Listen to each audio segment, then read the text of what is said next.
gleaming skyscrapers are traditional landmarks of New York. But there are other landmarks, like the grimy ribbon of steel now being dismantled that decorates Manhattan's East Side. Officially, it was the 3rd Avenue Elevated Railroad, but New Yorkers just called it the L. For 76 years, L trains clattered by, carrying people to work and home again. But the old steel skeleton outlived its usefulness. Passengers dwindled, and so the L is being torn down. Above Chinatown, Manhattan's last L dappled the street with shadows. Shunning New York's chrome and glitter, it proudly clung to pot-bellied coal stoves for heating its old-fashioned waiting rooms. Colored glass ornamented ancient windows.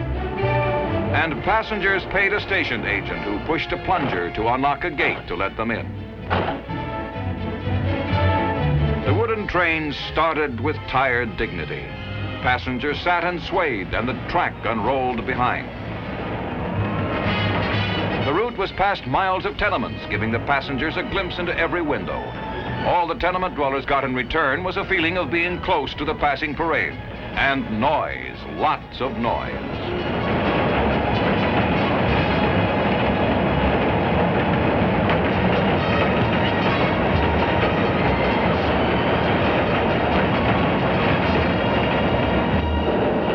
The cars themselves were 50 years old, and almost everybody agreed 3rd Avenue would be better without the L that nearly touched the buildings, obstructed traffic, and blotted out the sun.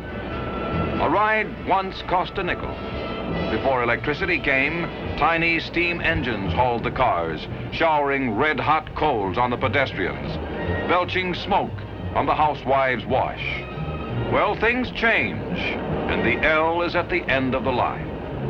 This is the last of the 3rd Avenue L, filmed just before its trains rumbled into history. Bound for the scrap heap, the L belongs to the past. In the mountains of brick and steel, it soon will be forgotten amid America's changing scene.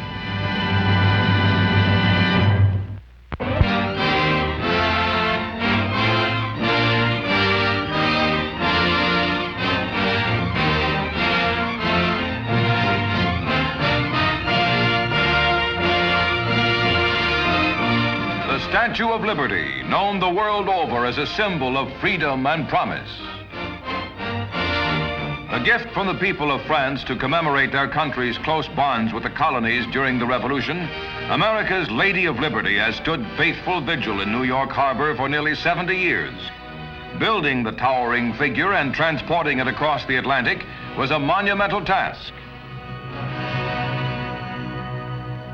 An artist's sketch made in the 1870s reveals how the statue rose over the rooftops of Paris during its construction. The work was supervised by Frederic Auguste Bartholdi, brilliant French sculptor, who conceived the idea during a visit to New York.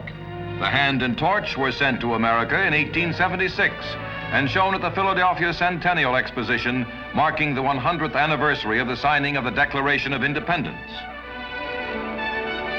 Civil War veterans joined in the patriotic rallies held to raise funds for a pedestal for the statue. In 1885, work began on reassembling the figure, which had been dismantled in France for shipment to the United States in 210 packing cases. The head was completed last. Here, craftsmen working from the inside rivet copper sheeting over the framework of Liberty's 17-foot-high face. By the rocket's red glare, President Cleveland dedicated Miss Liberty in 1886. Today, her torch still throws out its beacon of welcome and hope to all who seek shelter in America.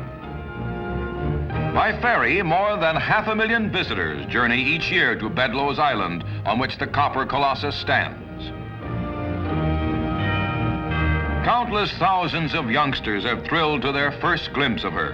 Mounted on a pedestal of concrete and granite, her body fashioned out of metal, she is still every inch a warm, inspiring symbol of man's faith in freedom. Bartholdi's mother was his model for liberty. Working from a 9-foot cast of her in plaster, he computed the dimensions of the proposed statue and constructed it in sections. A news magazine cameraman from the Torch films the New York City skyline more than half a mile away. 300 feet above the bay, here is a camera eye view of the tiny Bedloes Island, once an army fort with 70 guns and a garrison of 350 men. Visitors can, if they wish, climb inside the statue to the head, which is 10 feet thick and will hold 30 persons. Past Liberty's gallant, ageless lady have come immigrants of all nations. They have found the meaning of the famous sonnet by Emma Lazarus. Mother of exiles, from her beacon hand glows worldwide welcome. Her mild eyes command the air-bridged harbor that twin cities frame. Keep ancient lands your storied pomp, cries she with silent lips. Give me your tired, your poor, your huddled masses yearning to breathe free, the wretched refuse of your teeming shores. Send these, the homeless, tempest-tossed, to me. I lift my lamp beside the golden door.